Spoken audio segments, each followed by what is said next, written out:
नमस्कार, good evening. कैसे हैं आप सभी लोग? हमारे सभी न्यूज मित्रों का इस खास स्पेशल प्रोग्राम में स्वागत है।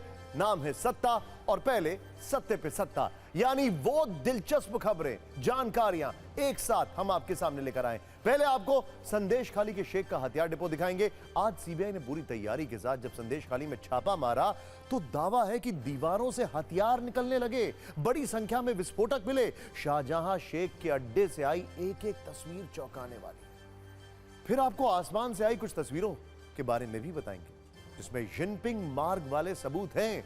यह सड़क सियाचिन से सिर्फ 50 किलोमीटर दूर बनाई जा रही है। वैसे पीओके में जिनपिंग का यह इन्वेस्टमेंट प्लान भविष्य में क्यों फेल होने वाला है, यह हम आपको दिखाएंगे। वैसे इसको जिनपिंग का लाल डोरा प्लान भी कह सकते हैं। फिर आपके लिए बहुत जरूरी सवाल, जो आप खाते हैं, जिन मसालों का प्रयोग करते हैं, जो ड्राई फ्रूट्स का इस्तेमाल करते हैं, क्या वो सुरक्षित हैं? ध्यान से सोचिएगा। यह सवाल इसलिए क्योंकि यूरोप में भारत के 527 प्रोडक्ट्स पर एक्शन हुआ है। दावा है कि इन प्रोडक्ट्स में कैंसर वाला केमिकल है।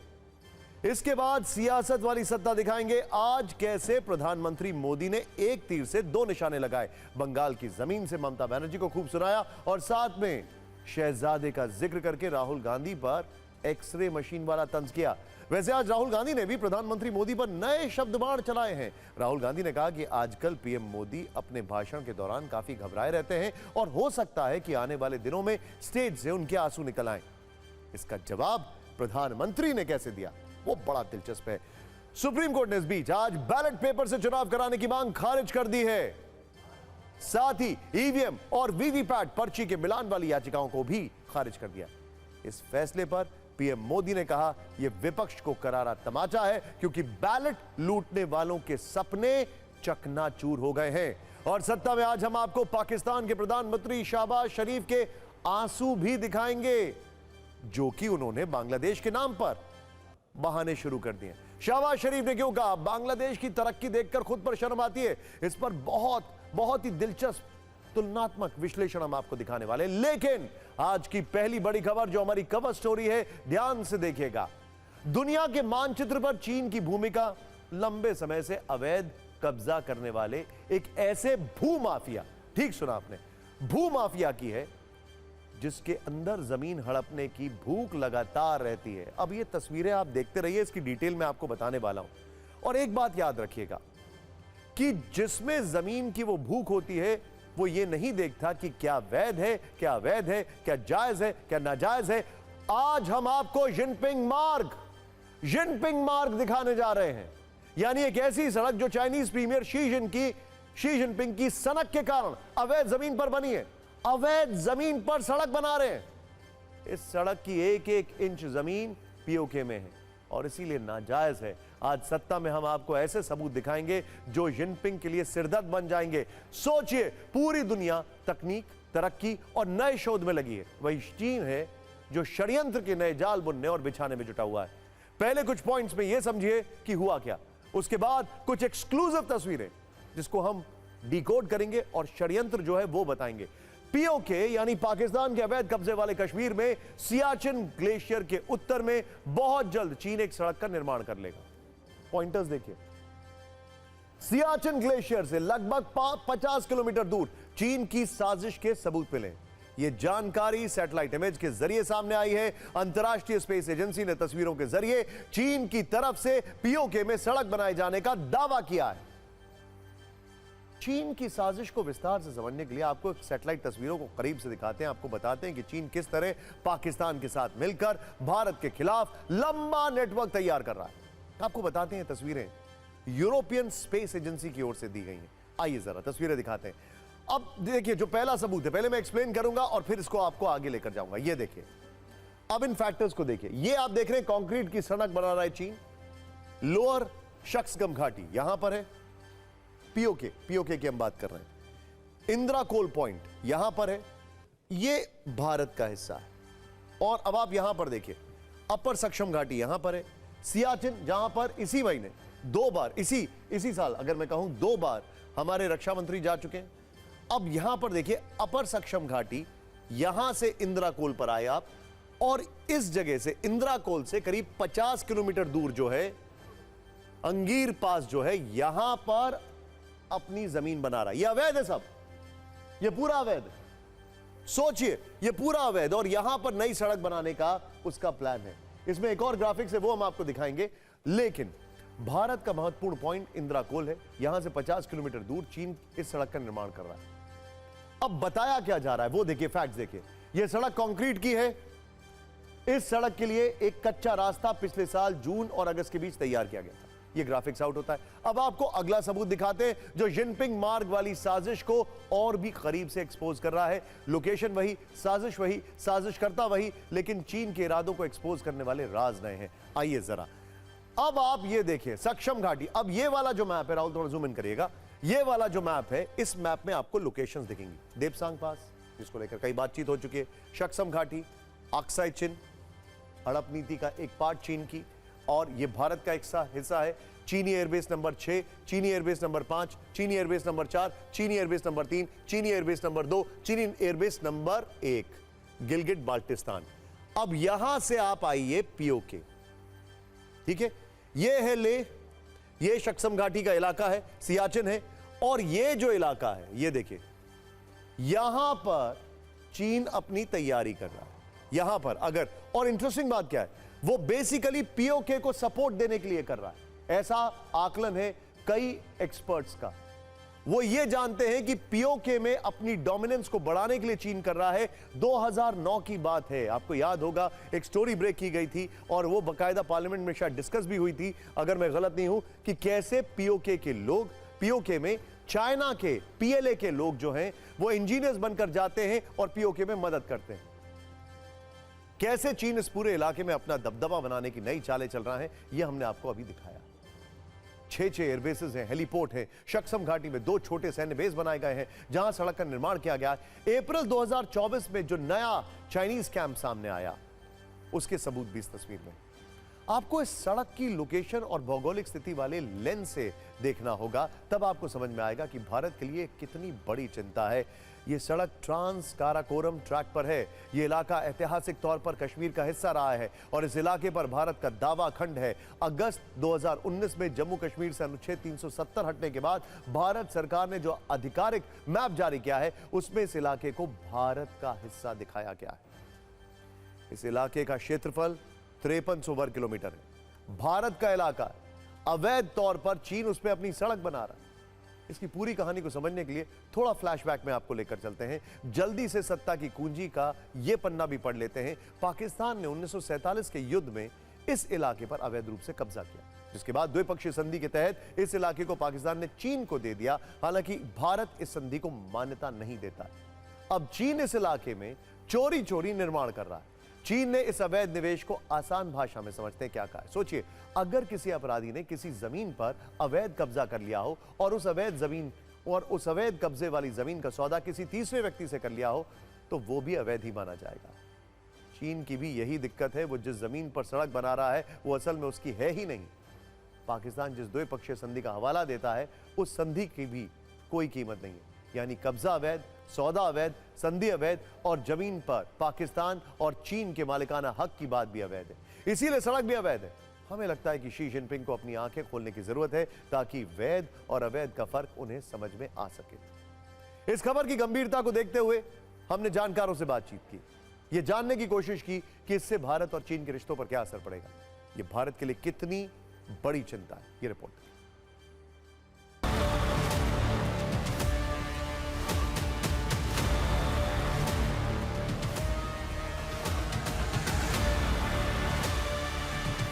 दो तीन इम्प्लीकेशंस हैं। एक तो उधर से पाकिस्तान भी एक रोड बना रहा है जो इससे मिल जाएगी, तो जिसके द्वारा इनके ट्रुप्स का आपस में मूवमेंट और जिस प्रकार से 2 फ्रंट वॉर की बात हो रही है, यहाँ पर आपस में कोऑपरेशन बहुत बढ़ सकता है। दूसरी बात, चाइना जो है वो जो गिलगिट बाल्टिस्तान में जो इलाके हैं, मिनरल्स हैं, यूरेनियम है, उसके ऊपर भी चाइना की निगाह है, वो वहाँ से ले सकता है।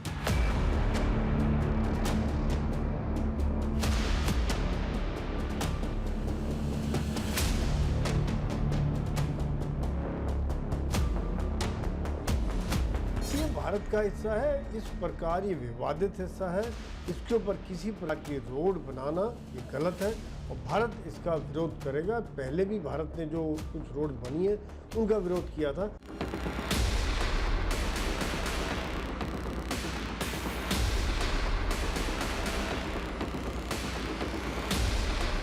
चाइना कर रहा है तो भारत इसका काउंटर करने के लिए पूरी तरह तैयार है और हमारा काम चल रहा है। लेकिन चाइना की विस्तारवादी नीति देखते हुए हमें पूरी तरह से सचेत रहना पड़ेगा।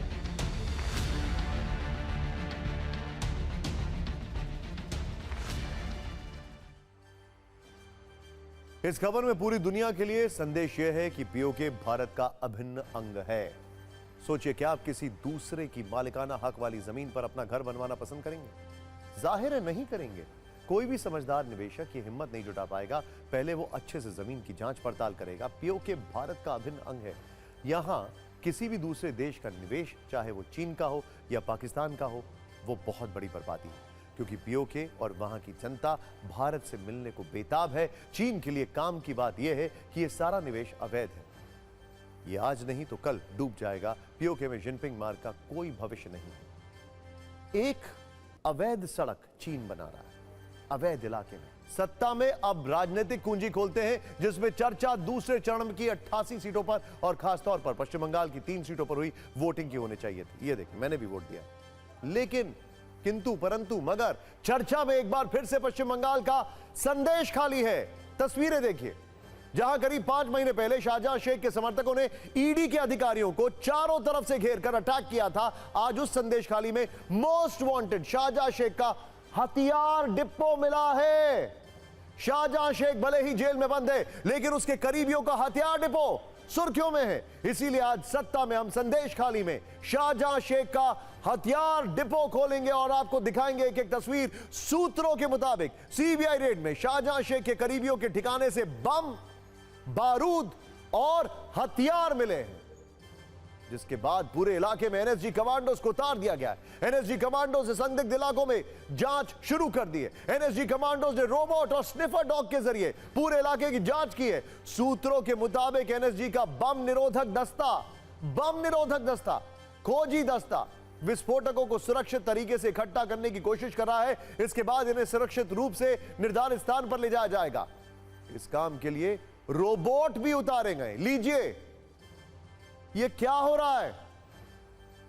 कुल मिलाकर संदेश खाली में जो संदेश जा रहा है वो चिंताजनक है। एनएसजी बड़ा ऑपरेशन चला रही है और यह सब हुआ है सीबीआई की रेड के बाद। दरअसल 5 जनवरी को ईडी की टीम पर हुए हमले की जांच के लिए आज सीबीआई की टीम ने संदेश खाली में छापेमारी की। संदेश खाली के अलावा पश्चिम बंगाल में कई जगहों पर रेड की गई है, लेकिन रेड का सबसे ज्यादा असर संदेश खाली में देखने को मिला है। यहां टीएमसी के पंचायत सदस्य और शाहजहां शेख के करीबी हफीजुल खान के रिश्तेदार अबू तालेब के घर से सीबीआई को बड़ी मात्रा में हथियार बरामद हुए। सीबीआई को संदेश खाली में अबू तालेब के घर से विदेशी पिस्टल, भारी मात्रा में बारूद, जिंदा बम, कारतूस और बड़ी संख्या में देसी हथियार मिले। तैयारी क्या थी? क्या करना चाहते थे ये? इन सब के अलावा सूत्रों के मुताबिक संदेश खाली से सीबीआई को कम से कम 5 घरेलू और विदेशी फायर आर्म्स मिले। इनमें विदेश में बनी 9mm की और 7mm की पिस्टल शामिल। जगह जगह सर्च ऑपरेशन चलाए जा रहे हैं, जमीन खोदकर तलाशी ली जा रही है। सीबीआई को आशंका है कि हथियार शाहजहां शेख के घर पर छुपा कर रखे गए थे और इन्हें बाद में अबू तालेब के घर ट्रांसफर किया गया। अब जरा फ्लैशबैक में चलते हैं, जरूरी है आपके लिए जानना। समझिए कि सीबीआई ने आज संदेश खाली समेत पश्चिम बंगाल के अलग अलग इलाकों में रेड क्यों की और अब तक संदेश खाली वाले मामले में हुआ क्या क्या है। दरअसल पश्चिम बंगाल के राशन वितरण में करीब 10,000 करोड़ रुपए के भ्रष्टाचार के मामले में 5 जनवरी को ईडी की टीम शाहजहां शेख के आवास पर छापा मारने पहुंची, तो वहां उसके समर्थकों ने ईडी के अधिकारियों पर हमला कर दिया। 200 से ज्यादा लोगों की भीड़ ने अधिकारियों और उनके साथ चल रहे अर्धसैनिक बलों के वाहनों पर पत्थरबाजी की। कलकत्ता हाईकोर्ट ने ईडी के अधिकारियों पर हुए हमले की जांच की जिम्मेदारी सीबीआई को सौंप दी थी, जिसके बाद सीबीआई एक्शन में है। इस मामले में सीबीआई को 50 शिकायतें मिली, 7 लोगों की गिरफ्तारी हो चुकी है। शाहजहां शेख का भाई आलमगीर, संदेश खाली टीएमसी छात्र मोर्चा का अध्यक्ष महफूजर मौला और शाहजहां शेख के करीबी सिराजुल मौला की गिरफ्तारी अहम है। सीबीआई की आज की छापेमारी में मिले हथियारों को बड़ी कामयाबी के तौर पर देखा जा रहा है। हालांकि राज्य सरकार को सीबीआई का एक्शन पसंद नहीं आ रहा है। यह हथियार पसंद आ रहे हैं। ममता बनर्जी की सरकार ने कलकत्ता हाई कोर्ट के उस फैसले को सुप्रीम कोर्ट में चुनौती दे दी जिसमें सीबीआई को शाहजहां शेख से जुड़े मामले की जांच करने के लिए कहा गया है। 29 अप्रैल को अब सुप्रीम कोर्ट इस मामले में सुनवाई करेगा। इस सब के बीच आज सीबीआई और एनएसजी के ऑपरेशन के बाद बीजेपी और टीएमसी भी एक दूसरे पर जुबानी फायरिंग कर रहे हैं। बीजेपी कह रही है टीएमसी ने संदेश खाली का बुरा हाल कर दिया है, जबकि टीएमसी का कहना है कि इस तरह हथियार मिलने के पीछे साजिश है।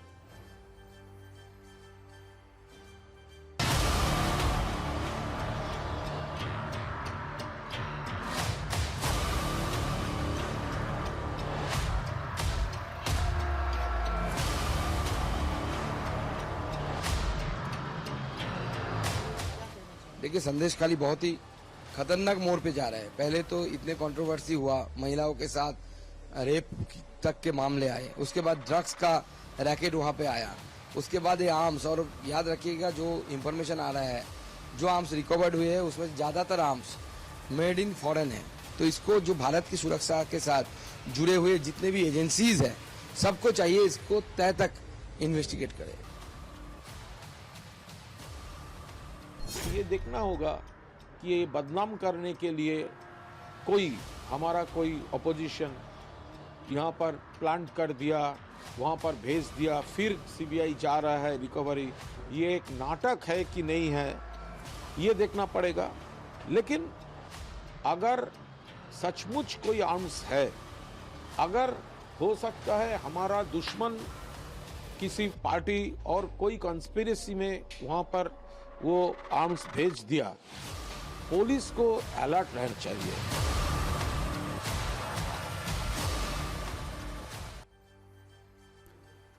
यह मामला बहुत संगीन है, सीरियस है, लॉ एंड ऑर्डर से जुड़ा है, शायद देश की सुरक्षा से भी जुड़ा है, जो कि इन्वेस्टिगेट किया जा रहा है। लेकिन राजनीतिक मसाले डालकर इसमें तड़के लगाए जा रहे हैं। वैसे मसालों की एक बड़ी खबर आप बने रही, हम आपको दिखाने वाले, बहुत बड़ी खबर है। आपके मसाले में पता नहीं क्या क्या है, जरूर देखिएगा। लेकिन बंगाल में एक तरफ हथियार मिल रहे हैं, दूसरी तरफ पश्चिम बंगाल के पूर्वी मिदनापुर जिले में बीजेपी के कार्यकर्ता, 18 वर्षीय कार्यकर्ता का शव पेड़ से लटका मिला।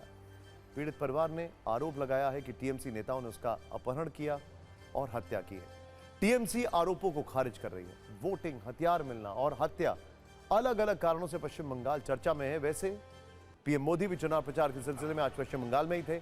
यहां मालदा में प्रधानमंत्री मोदी ने एक रोड शो किया और चुनावी रैली को संबोधित भी किया। इस रैली में उन्होंने कहा कि शायद उनका अगला जन्म पश्चिम बंगाल में ही होगा। यह पुनर्जन्म वाला सियासी फंडा ट्रेंड कर रहा है।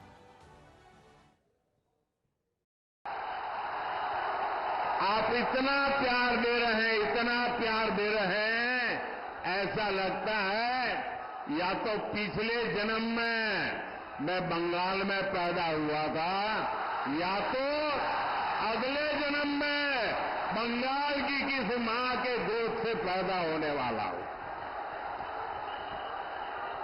शायद इतना प्यार कभी नसीब नहीं होता भाइयों। निश्चित तौर पर बंगाल की जनता खूब प्यार देती है। और अभी अगर बात की जाए वोटिंग परसेंटेज की, तो 5 बजे तक जो जानकारी आ रही है 71.84% बंगाल में वोटिंग हुई है 5 बजे तक। यह आंकड़ा और भी बढ़ सकता है।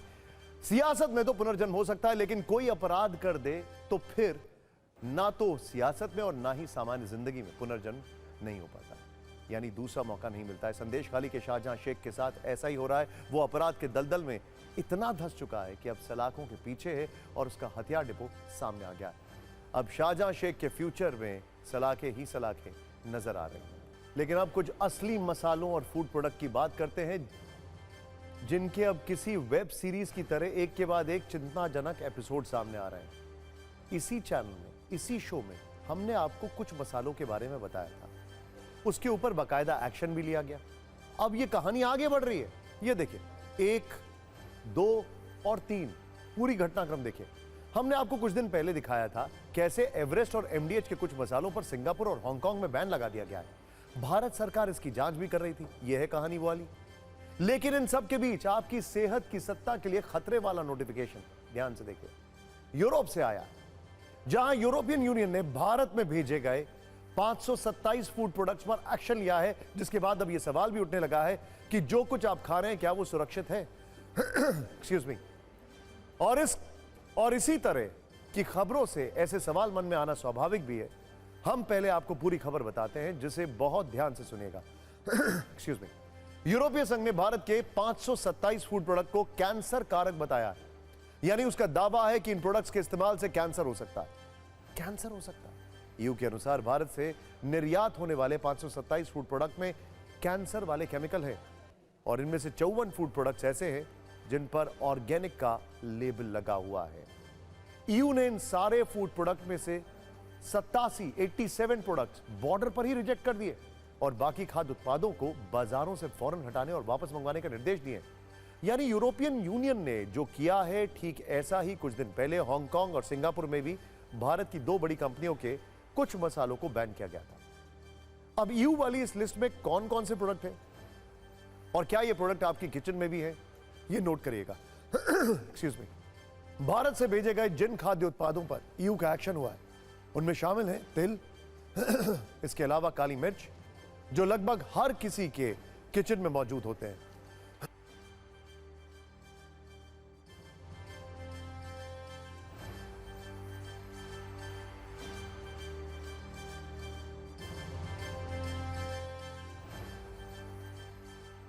इसके अलावा अश्वगंधा भी ईयू वाली इस बैन की लिस्ट का हिस्सा है। मसालों के साथ कई ड्राई फ्रूट्स को भी यूरोपियन यूनियन की ओर से इस कैटेगरी में डाला गया है। साथ ही ड्राई फ्रूट से बने प्रोडक्ट्स भी कैंसर कारक केमिकल इसमें होने का दावा किया गया है। इसके अलावा कुछ जड़ी बूटी और मसाले भी इस लिस्ट में शामिल हैं। अब यह समझिए कि भारत के 527 खाद्य उत्पादों में किस केमिकल का जिक्र किया गया है, वो है क्या और किस काम में आता है। यूरोपीय संघ के अनुसार इन फूड प्रोडक्ट्स में एथिलीन ऑक्साइड बहुत मात्रा में है, जो एक तरह का कीटनाशक होता है। इस कीटनाशक का इस्तेमाल कृषि और फसलों में किया जाता है और एथिलीन ऑक्साइड नाम का यह कीटनाशक फसलों में माइक्रोबियल कंटामिनेशन को रोकता है। यह वो एथिलीन ऑक्साइड है जिसका इस्तेमाल मसालों को स्टरलाइज करने में किया जाता है, और यही केमिकल तय मात्रा से ज्यादा इन मसालों में मिले। यूरोपियन यूनियन ने इसे खतरनाक बताया। वैसे ये वो केमिकल है जिसे अगर खाद्य पदार्थों के जरिए कम मात्रा में लिया जाए तो तत्काल इससे खतरा नहीं है, लेकिन लंबे समय तक प्रयोग में लाने से यह किसी को बीमार नहीं बल्कि बहुत ज्यादा बीमार बना सकता है। दावा है कि एथिलीन ऑक्साइड से ल्यूकेमिया जैसे कैंसर का रिस्क होता है। इसके अलावा पेट का कैंसर या फिर ब्रेस्ट कैंसर भी हो सकता है। गर्भवती महिलाएं अगर लंबे वक्त तक एथिलीन ऑक्साइड के संपर्क में रहती हैं तो उन्हें भी यह बहुत नुकसान पहुंचा सकता है। पुरुष और महिलाओं में प्रजनन क्षमता पर असर डाल सकता है और कम कर सकता है। इसके अलावा एथिलीन ऑक्साइड की वजह से न्यूरोलॉजिकल से जुड़ी बीमारियां हो सकती हैं, सांस लेने संबंधी बीमारियों का खतरा बना रहता है, और साथ ही साथ ये किसी भी जीन को नुकसान पहुंचाता है। आज हमने इसे लेकर कुछ हेल्थ एक्सपर्ट से भी बात की, उस पर भी हमारी ये रील देखें।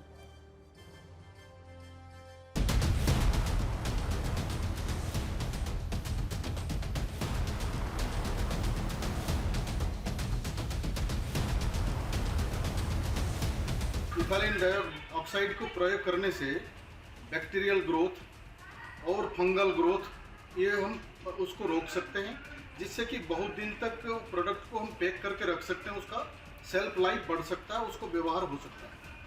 लेकिन इसका एक लिमिट है। जैसे व्यवहार एक इथाइलिन ऑक्साइड का लिमिट से ऊपर अगर वो मिला, क्योंकि वो फ्रूट प्रोडक्ट्स के साथ मिल करके और हार्मफुल केमिकल बना लेता है। ये मसाले हों, कैंडीज़ हों या बच्चों के पेय पदार्थ हों, चाहे वो ड्रिंक्स ही क्यों ना हो, इन पे रोक लगनी चाहिए। तो कहीं ना कहीं इन सब की मिलावट होने से हमारे पेट में कैंसर्स बनने के बहुत चांसेस बनते हैं। ये खाने के माध्यम से अगर शरीर में या सांस के माध्यम से शरीर में पहुंचा तो सबसे पहले तो जीआई टॉक्सिटी, मतलब आंत में जलन, जख्म या अल्सर करा के और आंत की बैक्टीरिया को मार के आपको इंडाइजेशन की तकलीफ करेगा। स्किन के कांटेक्ट में आए तो स्किन की तकलीफ कराएगा। लंग के कांटेक्ट में आए तो निमोनिया, मतलब जिसको लंग डैमेज आप सिंपल लैंग्वेज में कह सकते हैं, ये कराएगा। ये तो एक्यूट हुआ। अगर लंबे समय तक इसका एक्सपोजर होता रहा, जैसे छोटी छोटी मात्रा में मसाले में, खाने में ये पहुंचता रहा, तो 2 इसके बड़े साइड इफेक्ट हैं। तीन कह सकते हैं। एक तो नर्वस सिस्टम प्रॉब्लम, जिसमें मेमोरी लॉस और न्यूरो डिजेनरेटिव, नसें सूखने लगती है। दूसरी समस्या कार्सिनोजेनेसिस, मतलब कैंसर कराने की क्षमता है, खास करके ल्यूकेमिया, लिम्फोमा, दो और कैंसर, ब्रेस्ट कैंसर और एंडोमेट्रियम का कैंसर, ये कराता है। और दूसरी चीज कराता है म्यूटाजेनेसिस। म्यूटाजेनेसिस मतलब इंसान के जीन में ही बदलाव कर दे। अब हम भारत के मसालों पर आए इस संकट पर सत्ता की कुछ कुंजी दिखाते हैं, जरा ध्यान से देखिए। पूरी दुनिया में भारत मसालों का सबसे बड़ा उत्पादक और एक्सपोर्टर है। हर वर्ष भारत से 14 से 15 लाख टन मसाले विदेश जाते हैं और हर वर्ष भारत से 33,000 करोड़ के मसालों का निर्यात किया जाता है। ऐसे में ग्लोबल मार्केट में भारतीय मसालों की क्वालिटी पर उठे सवालों से इनका एक्सपोर्ट प्रभावित होने की आशंका जताई जा रही है। भारत से जिन देशों में मसालों का ज्यादा एक्सपोर्ट होता है उनमें सबसे ऊपर चीन, Bangladesh, UAE, America, Malaysia, Thailand, Nepal और इंडोनेशिया है। इसके अलावा यूरोप के ब्रिटेन, जर्मनी, फ्रांस जैसे देशों में बड़ी मात्रा में मसालों की सप्लाई होती है। अब नजरिया 9, यह बात एकदम सही है कि अगर मसालों और फूड प्रोडक्ट में कैंसर वाले केमिकल हैं तो इसकी जांच होनी चाहिए। लेकिन कई एक्सपर्ट्स का यह भी आरोप है कि आखिर भारत के मसालों को ही बार बार टारगेट क्यों किया जा रहा है, यहां से निर्यात होने वाले उत्पाद ही आखिर टारगेट पर क्यों है, क्या यह सोच समझकर किया जा रहा है? हालांकि हम फिर ये कहेंगे कि अगर किसी खाद्य उत्पाद में कैंसर वाले केमिकल हैं तो वो किसी भी कीमत पर आम लोगों तक नहीं पहुंचाए जाने चाहिए और पूरी प्रक्रिया की जांच होनी चाहिए। अब हमने आपके सामने सारे पहलू रख दिए हैं क्योंकि सारे एंगल सामने आना जरूरी है। और एक और बड़ी बात, अब वो बड़ी बात हम आपको कैसे बताएं? हो फिर से हूटर जी आ गए हैं और ब्रेकर लगा दिया है। लेकिन हमारी न्यूज रील्स को आप शेयर करिए, बने रहिए हमारे साथ। अगली खबर, अगला शो लेकर आ रहे हैं। फिलहाल वक्त एक ब्रेक का।